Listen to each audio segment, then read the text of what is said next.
on Yevo. It's the Thank you. creative director of Gen AI, right? Is that right? That's right. And And everything else in between. everything else in between. That's real, and we're going to get into that because I'm really Yeah. curious about how does that new role play a part in all of those things that are in between, a lot of the traditional, creative experiences that you've had.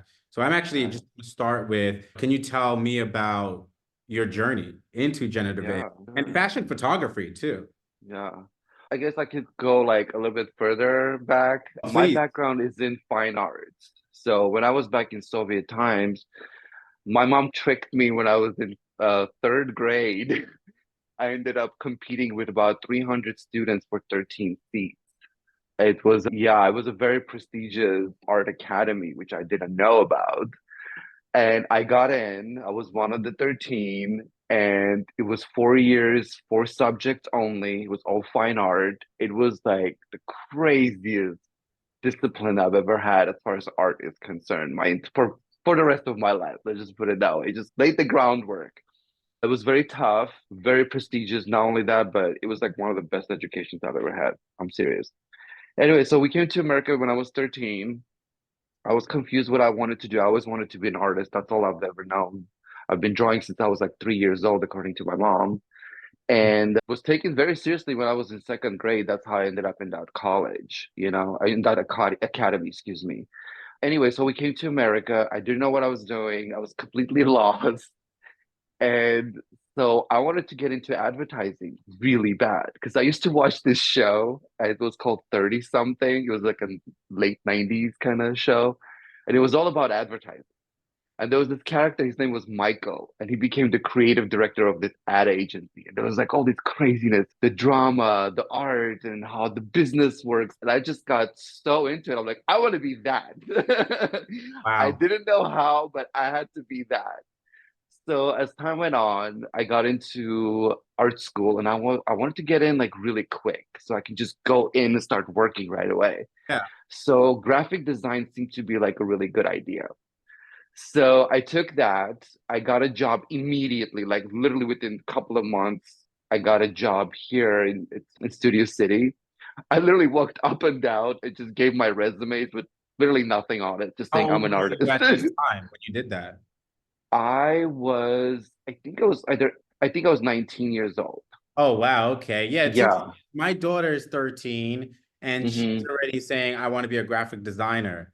And so it's really cool. Like even myself, I went to high school of art and design in Manhattan in the Hmm. 90s. And yeah, I at that age as well was like I wanted to be a graphic designer. And so Right. it's really cool. It's not too many people you find that specifically wanted to get into graphic design so early. You had your mom. Your mom was essentially the catalyst to get you Kinda, yeah. She was early, huh? always pushing me into the art world, it's funny because she's from the fashion world. She Uh-huh. used to be a fashion model. She's one of the first product girls.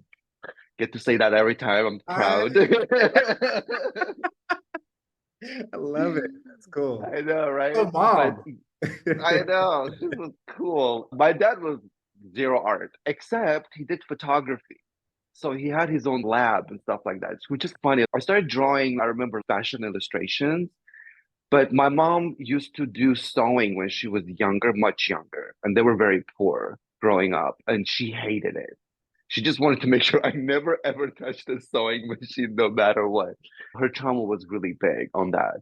But I just loved fashion because it just, for me, was all about the art. It was never about the commercial side at the time. So I just got into it super quick. And then I remember I was doing this photo shoot right after college. I started my own business very quickly.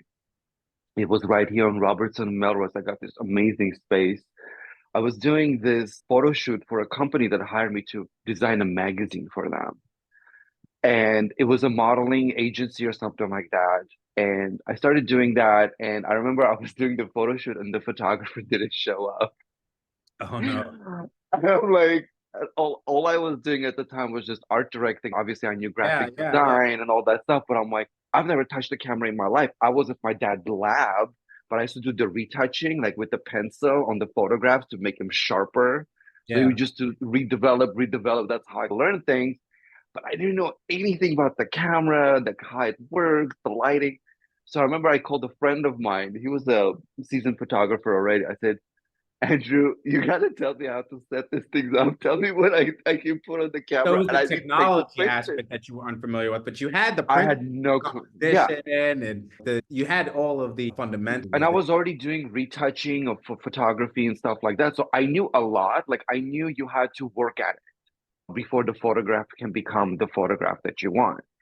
And so, yeah, that kind of helped me, which was interesting. It was such a scary experience because I had no idea what I was doing. I was like, oh, yeah, welcome. It's cool, whatever. It's like a bunch of agents and PR people just staring at me. And I'm like, it's all good. But anyway, long story short, I went through it. And I remember I was looking at the photographs. Somehow somebody must have touched the camera because it went dark. And I'm like, oh my God, how am I gonna fix this? But being a retoucher, I was able to use my art background and make it more artistic. Hmm. And it was funny, those are the pictures that they loved. So it became my kind of So it signature. sounds like your work right now. Interesting. Kinda, yeah, because I totally went into AI totally by accident. I was not expecting it. I've read about it. I read books about it. I read all the other scientists, like they were like, there's this one book, I can't remember the name of the scientist, but he was very big in the science community, and he wrote a book about consciousness and AI. And I remember listening to him on NPR, and he was saying, yeah, it's a dangerous thing I've done because nobody believes in this thing. And to write about consciousness as a scientist, it's like a joke. You don't want to, this is one So subject what's you the don't touch. correlation of consciousness and AI? Yeah. He was one of the first people to write. I think that's the book, probably. But because that sounds like a very Yeah, big it's like a answer. big deal book. And I remember I read it and I was like, wow, it really does sound like science fiction, but I can totally see it happening. Look at when the internet came out. I was in my teens at the time, and I remember there was a lot of shame around it. Oh, if you touched the internet, you were like a nerd or a dork or whatever they used to call them, like things like that. And in the 90s, that was a really big deal. I don't know how old you are, but when you watch the shows from the 90s, like it's just nothing but shaming. And I it's mean, fun, the 90s, apparently. I learned about computers as well. I'm from Brooklyn, living in Bed-Stuyvesant. I remember being the only person that got a Power PC Macintosh. I remember signing into AOL, and Right. Yep. eventually I got into telephony, which is like really understanding the communications. And I was very much into computers and programming and coding Right. at that time. And back then, I think it was like 95, 94 is when I. Yep. That's the time. Yeah. I remember I graduated from high school in 94. And my dad bought me a computer, I think it was in 92. It was like a Hewlett Packard or something. Oh my God. And And the that's how I feel about AI now. It's like the first time right. internet. Yep, exactly. The places it's gonna go, it's first of all, it's going already at high speed, the AI. It's high So let me speed. ask you something. How did you get from like photography and like graphic design? What was that inflection point to jump into generative AI? Because you've done a lot of work like commercially using Yeah, this technology. So right, what was that exactly. moment where you're like, I'm gonna start experimenting with this? So when I heard about AI, this was like right at the beginning. I think it was like 2.5 years ago or something. I saw it on LinkedIn. Somebody posted something. And I remember that book that I was just referencing. And I'm like, okay, I have to check this out. So Hmm. I signed up with Midjourney because I think that was like the first one. I think I signed up for Stable Diffusion, but I wasn't getting an invite. And I immediately got into Midjourney. I'm like, okay, let's check this out. And I think I got lucky because I feel like Midjourney had that art element that I really so much. I think the whole aesthetic is very artistic, especially like if I don't know if you listen to Midjourney office hours, but David, the CEO, the owner, he was talking about how a lot of people love Midjourney because it's so artistic, and I completely agree. It has that nice, refined detail that you really need as a fine artist, so to speak. And then you can just commercialize it Right, because from there. most AI information is quite technical Yeah. and psychological as well. where it's a little bit too abstract and not very visual. Yeah, I hear you. I hear you. It's nice It to, was an interesting thing when I saw it text to image.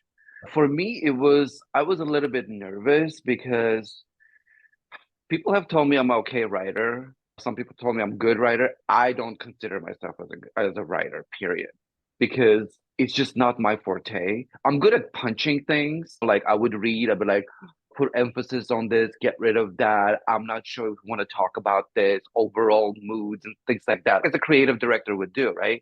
yeah. But just writing itself was nerve-wracking for me. So my prompts were literally this long when I was writing it at the beginning, and apparently it was helping me. As you remember, people started experimenting and they're like, oh, the longer and more descriptive your prompt is, the better results you get. I'm like, that's interesting. So then I did the opposite as I was hearing, okay, let me see. What if I write just whatever, like 3 words instead of 50 words that I'm writing? What would it look like? And the difference was huge. I realized I was one of those people. There were a few I remember that was just so good. And I feel like I joined that rank a little bit of experimentation, not being afraid. And I have this in me, like I'm a little bit risky. Yeah, Like I yeah. would just throw myself into situations and just, you gotta get out. That's just Yeah. the way it works, right? So my career has been like that. So AI came to me almost naturally. Like I remember I don't know, I remember at the beginning it was just so dinosaur looking. You're putting stuff here. What am I looking at? So I started blending things in before the blending tool was even available. And that was the only way I could create this cool imagery out of it. So I started posting that and I was getting a lot of love for it. I'm like, okay, maybe this could be a way. Because everybody was asking me, so how do we do this? What do we use it for? Like, what's the point of this? It doesn't really look like anything. And I just kept, no matter what, I just kept referencing to art. You You bring in dive art, right you win there. every time. Yeah. Yeah. Yeah. It's like celebrities. When you want to be a celebrity, embrace art and embrace style, get the highest brands, and you're in. Because the high fashion demands style, and style demands art, Mm, and it falls all into it. mm. So even just the Apple phone itself, the reason it's so successful because it just looked so damn beautiful. Nobody could resist it. Aesthetics part of it was very interesting, and the challenge was to make it look cool and sellable. In advertising, that's what we do. We sell things, right? It can look cool as much as you want, but if it's not going to sell, there's really no point to it. So that was one of the challenges. But so what I started doing, instead of doing like the whole picture, like how we get to do now, we get to control it way more. There's just so much application out there that you can just pretty much do anything these days. But at the beginning, I would just use kind of elements and put a picture together. Use photography, use actual art, use actual elements from AI, just put things together and make it look more like a fantasy rather than an actuality. I think we've been living in such a reality of reality in advertising that kind of like all the brands are like pushing back and they're like, you know what? Why don't I bring in a little bit of fantasy? Especially what's going on in the world. I feel like advertising reflects so well. Fashion, advertising usually reflect the world the way we see them, Yeah. what's happening. Especially everyone's so jaded with information that if they can easily identify something, there's already tons of preconceived notions associated with that Absolutely. thing. But if Absolutely. you see a piece of visual that makes you feel a certain way, and it's not really clear what that might be, but it makes you Mhm. feel, it gives you a vibe and it resonates Right. with you, then there's the connection that's being made. What advertisers are trying to do. They're trying to create an emotional Right. connection or invoke a specific emotion. Absolutely. I don't know if you ever read this. It's a very thin book. It was written by Paul Rudd, I want to say. He's a major advertising player, but I love his book. It says everything you know, do the opposite. And it's just like an illustrative, few words book, and it's brilliant. But it was very interesting book. It was just so clear. The examples were just brilliant. I'm like, this is exactly everybody does red, you do blue. That's right. That's just how it works. And that's it, you know? Absolutely. You have to go against the grain. Otherwise, you're just going to be in that saturated discussion and you're not going to be able Right. to stand out. Could you elaborate on the tools that you're currently using, like Real, Surreal, and Be It? Is it? What is it? Yep, be it. Yeah, yeah, This got stuck with me a few years back. So yeah, it's like it became my like my motto. yeah. Tell me Um, about those things because you have them trademarked, right? yep. And so I'm just curious, what are those tools? Educate me. So these are they're not just so real surreal. It's what's happening right now, right? Everything is we live in this surreal kind of world. It's all surrealism, and we have to make real reality out of it. And I feel like everything is just shifting so quickly. It's incredible. So real surreal felt like exactly what it is. It's surreal. It's surreal to the point where it's impossible to realize what's real and what's not. I don't know if you've seen this crazy tools coming out. Now TikTok is using some of these influencers where they're not even real people and they're like Yeah. bugging out with their eyes and they're just talking like, oh my God, you have to hear about it's just it's a Yeah, there's this crazy one world. LA Gen Z AI. I can't remember her name, but I Hmm. follow her because she's just so damn cool. Yeah, that's true. I talked to one of these guys here. He used to live here in West Hollywood. I think he moved somewhere to San Jose or something. He's the guy who did the first virtual model. Hmm. They used her in few music videos. Anyway, so I talked to him. I can't remember his name I off the think we're top of talking my about head. the same. We might be Probably. referring to it. Yeah, She's got like this kind of hair with pigtails. the freckles. Yeah, Yeah, yeah, I yeah, think yeah, that's her. yeah, Yeah, yeah. yeah, he's the one who's doing it. I So love it her. was very She is so she's cool. awesome, right? Yeah. Because the first time I saw her, I thought it was like, oh, is this Bjork? Is Right. like a version of herself. So we did end up talking to each other. So he's concentrated on that, making them as real as possible right now. But I do feel like he's got his own kind of a signature aesthetic that kind of defines that model. So although it's as real as possible, you still see that it's done up kind of thing. I think Yeah. it's okay too. Japanese anime became a phenomenon ever Yeah. since Akira came out in 2002, I believe. And Right. it redefined Japanese animation and the whole industry as a whole. And there's, Right. especially in the States, there are tons of followers. Just Right. it's the style. It's not real. But it's yeah, you're like, what's It's going on there, real. right? No, yeah. Or the expression of actions and storytelling Hmm. as well. I think that's amazing. Yeah. Yeah. At the tip of my tongue. It's the Um, narrative as well, Vaunn. It's the story yeah. behind it. It makes that character come alive. Oh, absolutely, absolutely. What I love about this AI is two things. One, it's bringing out everybody who just sucks at this to the surface. And the other one, it brings out the most incredible talent that we never thought even existed in the first place. I feel like now we have a different voice, and you can literally hide behind this surrealism and just create something incredible and just be known for just that. Like I was actually thinking when I first heard about AI, I was in Italy visiting and I was looking at all this art as I was walking around Rome. And I was like, what if I create a fake modeling agency, like AI modeling agency?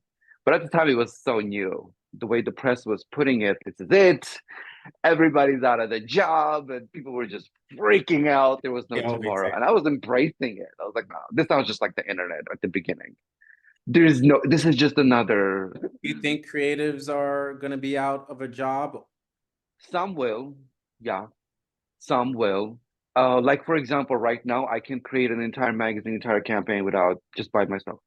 I can do it. However, as easy as that is, I don't think it's a good idea because you always need, like when you're sitting in a group of people, like you and I are sitting and like conversing right now, you might say something, or I might just simply sitting there and seeing all this beautiful visual behind you. But oh my God, I love these lines and I love this silver thing. That gives me ideas. It makes me think. But you might say something that I never thought about, period, or your aesthetic might enhance my aesthetic or vice versa. I think having groups of people since the beginning of time creates this innovation. Just because you can do something on your own, and I have done plenty of projects on my own. But if you really think about it, at the end, you still have to talk to the client. They bring in their couple of cents into it. So it's impossible just to be by yourself. However, if you're so afraid of it, like at the beginning, oh my God, it's gonna kill us, just get away with it. No, this is wrong. I feel like I understand all of that because we're all human. I felt it too. But instead of fearing, I think as artists, as designers, it is our responsibility to embrace it and find solutions for it. Mm. Design is about finding solution. Art is about breaking rules, right? So Parsing, what advice would you give aspiring creatives looking to make their mark in this intersection between technology and art? I'll tell them what I did my entire career and learn some more. And it's surround yourself with people who like to do the same. Like everybody that I know is learning something new. Everybody that I work with. And this is how it brings something new to my life. I just turned 48 back in January. I'm supposed to be apparently retiring or whatever. I feel like I'm just reborn. Mm. Like it's a brand new world. I was like, wow, this is cooler than I thought. It's this Yeah. unlimited feeling that just came in with this unlimited resources ideology. It's incredible. So I think that's what like the alpha generation that's coming in, which are your kids, right? They're gonna learn the mistakes of Gen Z and the millennials and so on. And I think the millennials and Gen Z were the pushers. They really were the innovators, and they're the ones who took all the crap and then were able to just push through a lot of things, good or bad, it doesn't matter. We were able to do all Yeah, of it. and Gen Z has been a great test subject. Totally. That is such an interesting thing you said. Absolutely. Like I said at the beginning, when you were asking me, when you say Gen Z, the first thing that comes to me is just this wave of types of people, right? Some like are these like, I'm gonna innovate everything that I can imagine. The other one's like, no, I'm just gonna push through this political whatever. This one is, no, you can't talk like that because this is not how it works. Let me show you how it is.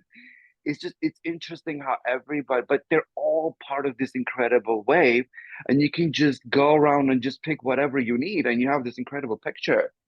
And I think in the past 40 years, maybe that's been happening quite a bit since the early 90s. But before that, I remember in order to be an innovator or any kind of a pusher of any kind of ideology, you literally have to go through a lot Yeah. just to convince just one person just to listen to you, and maybe somebody else will. It was just too many hurdles for absolutely no reason. Yeah. However, if you did come through, so to speak, like you bloom, everybody was on your side and you were just being pushed. But then there's again the other bad side. Once one person is being pushed, the other ones are being left behind, and they're literally pushing them out, which was a very interesting time. I think now we have way more people that can influence you and be influenced by, and they can actually not just influence but actually make money. And we live in a creator world. It still hasn't changed much. Content just becomes something else as time moves on. And like your kid, use Chat GPT and find something new. And as he grows into it, he's gonna become his own thing, right? Like he's gonna understand, oh, you know what? You don't just put something in the chat GPT, just spits it out. No, you gotta work with it. You gotta talk to it. You gotta be his friend and whatever. Like when I do chat GPT, when I write my stories and I don't have a writer, let's say, I literally talk to it. Like I would talk to you right now. Like, hey, you know what? I don't like the tone of this. Can you make it, friendlier? Or you know what? I don't like this word. Is there any way we can change that? Yeah, certainly. As the chief experience officer at DeVito Verde, my job is my job like spans in many different areas. And one of them is to work with the new business development team on new tactics and strategies to get the market to engage with. Hmm. And it was really interesting. I did a 26-minute chat GPT introduction to help accelerate their communications. And it was really interesting that majority of the team members were fixated on the utilitarian aspect of this technology. and not Mm-hmm. really seeing that it's just an auxiliary service. It's just to Right. augment their Yes. own capabilities. And so they're like, how do you use it? Or what if it tells me this? And what if it tells me that? I Mm-hmm. don't like the way it's telling me this. I'm like, think of it as an infant. It doesn't know any better. It has all of this mumbo jumbo information. Yeah. You get to decide subjectively whether that information is right or not. And as you continue to tell it what you don't like and what you do, it gets Mm-hmm. better at retaining that information and then regurgitating it back to you so you can Right. be master editor. Oh my Um, God, it's so true. I was just telling somebody the other day exactly that. I was like, it's like being a parent, right? This is the kid who sees the world of everything, and they're right. gonna want to touch and feel and see everything. Now, as a parent, you're supposed to be like, okay, if you do this can happen. If you do that, that can happen. Or maybe you shouldn't touch this, not yet. Learn something else until you get to that point, whatever. Like you're teaching them things, you're creating this discipline, this ideology, or whatever. And it's just like that. I actually gave my mom a kitty for Christmas, like a tiny one. She wanted a cat so bad.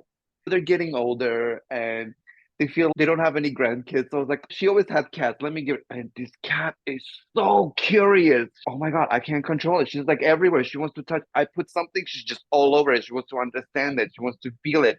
This is exactly how this chat GPT is. You have to work with it, which brings me to that point. You can't really do it on your own. You still have to be part of it somehow. And the more people get involved, the more interesting and more developed it becomes. As far as the visuals are concerned, I think it should be copyrightable because if you look at it, any idea that you get, you have to do research, right? So AI is doing that for you. So when you put this picture to, even if you take, let's say, two pictures that are very well known and you blend them together, you're creating a brand new picture. And then you start tweaking on it and it becomes your own. So I don't understand this thing like, oh, they copied my style. People copy styles all the time. People think innovation is something entirely new. Yeah, Innovation is just the result of previously executed ideas and results, right? And right, manifested into a new version to adapt to the present time behavior. That's right, what innovation is, essentially. It's not right. it's not something entirely new. But it's interesting what you're saying. And I guess the prompt question is irrelevant. You can't really copyright it because you can take a recipe or I can take your recipe, but with perhaps I don't have your be it solution. And so I could take Mm-hmm, the recipe or your formula, but I may not mm-hmm. get to the same result because essentially the system that I'm using would output something that's slightly different, right? Here's the thing. If it comes super close to it, it's debatable. I get that. If I take your face right now and I start generating with it and it looks like you, we have a problem. I think that whole thing that happened with Andy Warhol, remember it was like what, last year or a couple Yeah. of years Right. ago when the Supreme Court said, no, he's right. He's fine. Although he took somebody else's picture, he put his paint on it, it's a new thing. It just got reversed just recently. So pretty much what he did, he was taking other people's photographs and painting over it and making his own art out of it. His idea was commercial can pretty much copy anybody without anybody's permission and it becomes pop. And as long as it's pop, everybody's fine. And I understand that idea. I understand what he was trying to tell us. But we as people just decide things on our own as time goes on. We create our own narrative and it becomes something different. And then that poor photographer goes, no, dude, that's my picture. He's not allowed to put my picture and put paint over it. It's one thing he took if he took his picture and completely deconstructed it and did something else with it. I'd be like, okay, there is place to talk about this, have an argument or whatever. This is not an argument, this is straight up stealing. However, it got reversed. And the guy, I can't remember who the photographer was. It was a man or a woman, I can't remember. But it just got reversed. It was just recently published. And it was interesting. Now it becomes even crazier as far as AI is concerned. So what does that mean? Should we just, I've used, for example, at the beginning, only my own photography. But then I realized, wait a second, I'm feeding their machine.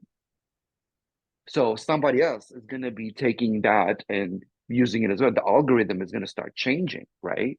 Right. So no matter what we're doing, we're becoming part of it, which means, in my opinion, copyright needs to sit down and actually come up with new rules and new ways of looking at what copyright really is, Right. period. The old way doesn't work anymore. We have a new technology, there has to be new ideology, and there has to be new rules. This is just how the world should turn, in my opinion. Because if we're going to The be only sitting issue there is and that comparing Vermeer, yeah. the only issue is that law cannot keep up with technology, and But they here's the funny thing. Do you remember that whole thing, Van Gogh thing that happened, where mm, everybody was pretty much copying Van Gogh and Dali style? Some of the establishment, they got upset. Oh, they're infringement of copyright. I'm like, no, after 50 years, there's no infringement of copyright. That's a public domain. I could literally copy that same thing and sell it as my own, as a copy, saying that I copied a master. And that's what they used to do. yeah, You yeah, copied a master until you became your own, right? 100%, absolutely. So, like in Europe, I think it's what, 100 years, the copyright. Maybe we should think about how we look at our years of copyright. Maybe that's a solution. I don't know. However, you cannot compare that. I can take right now Michelangelo's work and infuse it into my AI, and it's totally legal. It's Right. absolutely legal, even if it looks like it. However, that's not what I like to do. I like to create my own. But again, it's a question that needs to definitely be discussed. I think the whole idea of privatization of AI needs to happen as well. I'm sure you can create your own machine where you can feed your own and train your own models. It's interesting because for me, when I think about what we're saying here, I think about like algorithms, and Yep. algorithms are not there's you usually don't really patent an algorithm. You just try to keep it a secret, right? It's some black box around it so that no one can access that. So it's really interesting how it's interesting because even that's what essentially what your recipe is. It's an algorithm. Like Mm-hmm. what you're giving it, this AI system is something unique. Now, how do you take what you're doing and transform that into something that's scalable? How do you take even this whole apprentice idea that you alluded to, right? What if you started building your own apprenticeship program and they all leveraged your real to real and be it? Right. And then so how do you take that and then scale it and then still keep it within your organization? And how do you essentially monetize that without someone duplicating it? The duplication will always happen, Hmm. unfortunately. I remember when I first started, my first job was pretty much with Warner Brothers and DreamWorks all at the same time. And they hired me as an artist, not even an illustrator, just an artist. Because at the time, I didn't know anything about computers. I remember this woman hired me, and I was like, "Why did you hire me? I don't know anything about. You talking Photoshop?" I'm like, "What is that?" And she's, "You went to fine art school. That's all I need. You have what it takes to give me ideas that I need. Hmm. Everything else can be copied." Hmm. And I remember she told me this very horrifying story. Some huge agency that she used to work at, like people come in with their portfolios and be like, "Let me show this to my boss. I'll be right back." They go to the copy machine, flip it, copy, copy. We'll call you, and you never hear from them again. That has happened so many times. I have been ripped off myself in in any version you can imagine. But with AI, it's a lot easier. Like, for example, when you're in Midjourney and you're doing a free, well, it was free at the time. I don't know if it's free anymore, that $10 thing a month that they had. But you're public. The crazy thing is that not only they can copy your prompts, but they can straight up just go and just download your picture. Hmm. So how are you going to prove it's yours Hmm. or theirs? You can't. Right. However, I thought it would be the easiest thing to prove. It's been, so to speak, registered by the AI. Why can't we just go to that time and be like, okay, this has been done first, for example, right? I don't know. And the only way There's you really something can is do that missing. is There's a be link some kind of missing somewhere, blockchain technology, some kind of encrypted ledger that right? capture those sequences of actions that transpire every time you send out those prompts essentially. Right. But I That's think my also basic. a lot of these, yeah, go ahead, sorry. No, I was just saying that's just my lame way Yeah. of No, it's, but my sounds exactly just as lame speak, but the thing is, it's not really lame at all. If you think about it, in my opinion, I feel like they're leaving these loopholes and these little holes that you can just break through on purpose so they Mm, can have an economy. It's mm. possible. I don't know. Tons of companies do that. Like car makers make parts that don't last too long on purpose. But that's part of making an economy. I remember I was on LinkedIn one time and there was this huge executive, and I actually took a picture of it. They were boasting about how they're like poisoning our food and it's great economy. And people were like, hoo-ha. I was just shocked reading it. Mm. However, this is part of in order to have business to go and sustain itself, you can't be perfect. You have to have loopholes and things that people can break through. Yeah, I could I don't see that. know. That's why they usually create these free zones in certain countries. Right. Know, Exactly. and Exactly. stimulate the market by allowing people a little bit more freedom. You once you disrupt the market and you've commercialized it, then the rules come in because you essentially have a dominant competitor taking on a monopoly, which creates a disadvantage Right. for many people. But until you get to that point, it should be the Wild West, if you will, so But that honestly, I think the government should definitely get involved too, somehow, because I feel like they just left us on our own, eat each other up until something just miraculously happens and they'll just come in and be like, okay, cool. that's because It, we it got to just, make enough, we got to make enough money for them to want to just take it. I So think AI is doing crazy good. What, three people are rich right now? well, yeah, that's a good point. So can I just have I have one more question for Sure. you if Yeah. you want. If I was a small agency or a large agency and I wanted to create a generative AI or an AI creative department, what would be the right pieces that I would need? And it should start with people, right? People, process, Yeah. right? And Absolutely, absolutely. I agree. In a team, as far as a creative team, we have a copywriter, we have a creative director visually, right? We have an art director, and we have the designers, right? I feel like instead of maybe needing 50 or 100 designers, or maybe even five designers, you can scale that down to, let's say, two. Yeah, it's a tough one, but you need to get two good ones, meaning these designers need to have developed somehow their own aesthetic, their own ideology, their own ways to create innovation. Otherwise, you're just going to be stagnating. right. I don't care about anybody just. And then there's art directors. Art directors need to be there, in my opinion. They're super important because they can make or break your picture, Hmm. right? Whether it's film, picture, or whatever. It's the overall idea of what it could be. And these are the guys that going there, no, this blue is not the right blue because it doesn't represent what my client wants. Or this, the way you put, let's say, the waves, it's not how my client behaves. These are things that are important. And they talk to everybody. They talk to the designers, they talk to the copywriters, they talk to the creative director. And we need a creative director or a leader, at least, creatively, whatever you want to call it, that understands a lot of this to still push it in the direction it needs to go, or at least give ideas that are so broad that they can come in and create this overall big picture. I still think we need everybody. We may not need a 200 or 1,000 person agency anymore.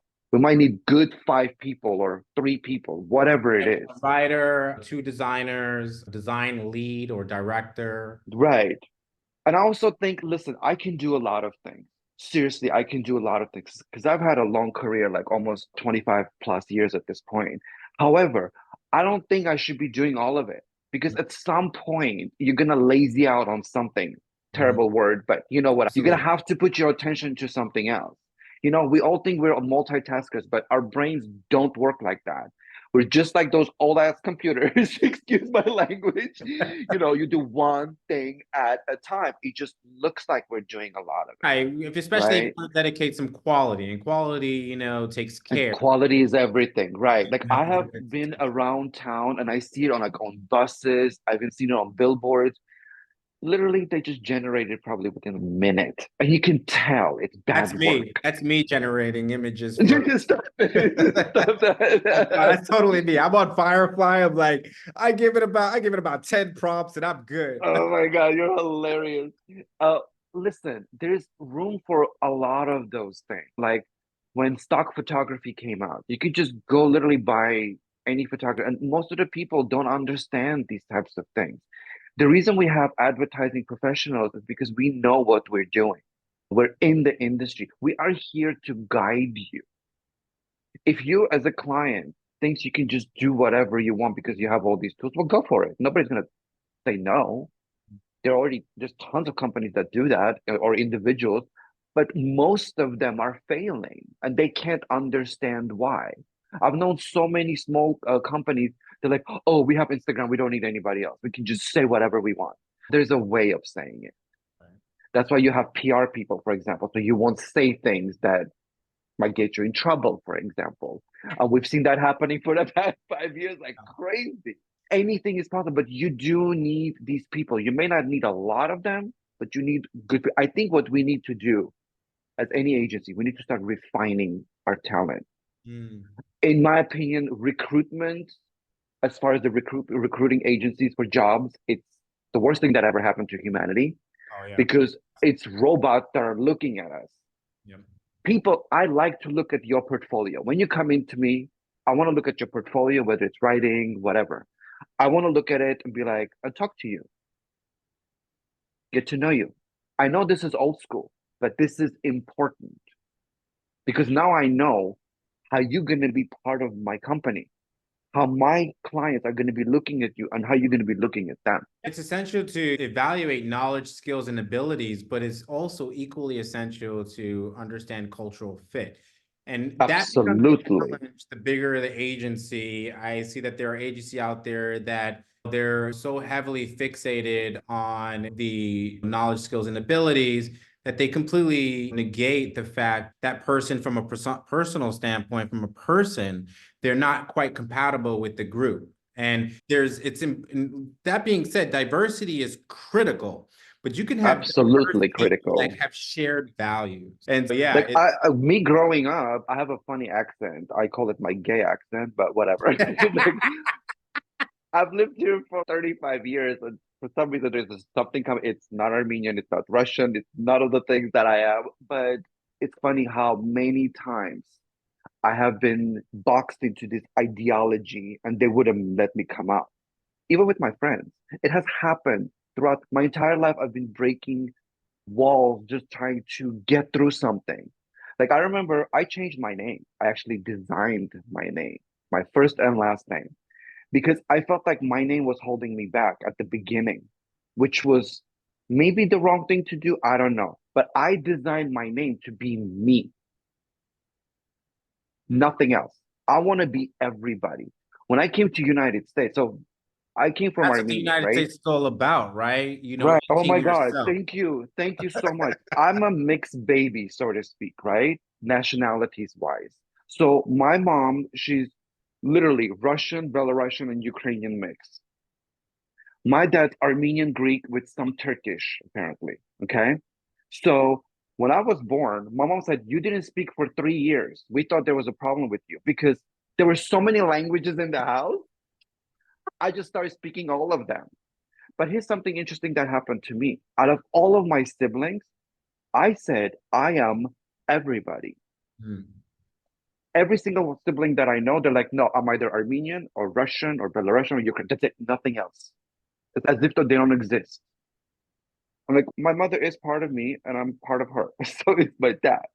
And I think dad defined who I became because I started accepting everyone. When I came to America for the first time and I went to high school, it was like a prison yard.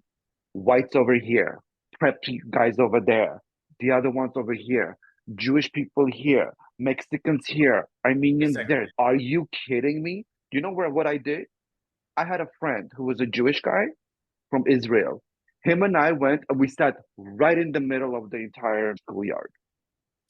We decided not to conform to anybody. Not because we thought it was right or wrong. No, because we said we are. This is the whole idea of America. It's a melting pot. That's the brilliance of this beautiful country.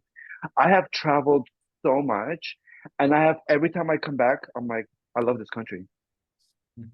I do. Racism is huge outside of the United States. Yeah. In I have been Serbia for told two that, and a which is half years. hilarious. I'm like, I'm as white as it can be. They would say things to me just because I'm a little darker. So what? First of all, why does it matter? And second of all, why do you care? I can relate. I had the luxury of living in New York City. I was born and raised here. So Right. I've been exposed to everything my entire life. And so, like for me, I don't, and being Puerto Rican and working in technology, especially starting 20 years ago, it was different. And I've competed with a lot of kids from Ivy League schools when it comes to jobs and positions when I was younger. And that's cool because I was able to differentiate myself. I had the skills, I had the knowledge, and that was what mattered. But I resonate with you when it comes to abroad because I lived in Serbia for Hmm. 2.5 years and I lived in Dubai for 2.5 years. Okay. There is definitely a huge discrepancy when it comes to perception of who you Yeah. are. I remember being in Jordan and my wife, she's blonde, blue eyes, and she walked into the hotel. We're looking for just somewhere to get to what is it, the Dead Sea and Mhm. access to it. And the guy was there and he was like, don't talk to me. I don't know. Ask your driver. And I'm like, he's talking to me. I'm like, Yeah. I'm like, I know, right? It's insane. so It's yeah, insane. it's really interesting. So we are in a, but it is interesting that still in the States there was that type of like schoolyard segregation. I as well, I just connect with you on so many levels. I was not friends with any particular group. I on and Yeah. and maybe because I was a creative person and I just loved everything about everything. So I didn't really want to be put in a particular pigeonhole. But anyway, Yeah. I think that you are such an amazing person, just as the Oh, person who thank you are. you. I love the way you communicate, and you're so expressive and passionate. I could feel the energy, man. Oh my God, everybody says that my whole life. They're like, you should be an actor. Yeah, right. I could have been like huge. You're doing exactly what your purpose is, and I Yeah. respect that. It's just on the last note. I don't know if you watch Euphoria. Have you ever watched that show? I have a couple of times. Yeah, yeah. Oh my God. So I watched the last two seasons. It was so interesting. So my boyfriend and I, like when we finished the second season, we're like looking at each other. He goes, "You know what I love about this show?" I'm like, "Tell me. I'm just curious if you're feeling the same thing as I'm feeling." He goes, "Okay." He goes, "I feel like nobody's judging anybody. Have you noticed?" I'm like, "Yeah. It's just so fluid with I noticed that. Maybe because I only saw a sexuality. couple of episodes. Yeah. You have to. It's Yeah. just nobody asks you like, hey, why are you a guy who's turning into a girl and why are you black and white? There's no conversation. Oh And I wow. I think didn't notice that I at all. remember being younger, that conversation really didn't exist until I started going into my teenage years.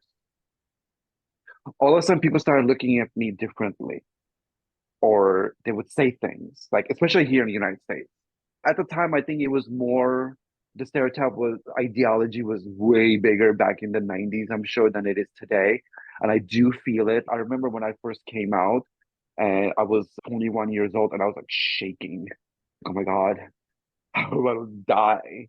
I wasn't thinking about if they're gonna ridicule. I was like, I don't want to walk on the street somewhere and somebody hits me. And it happened actually. West Hollywood, out of all places.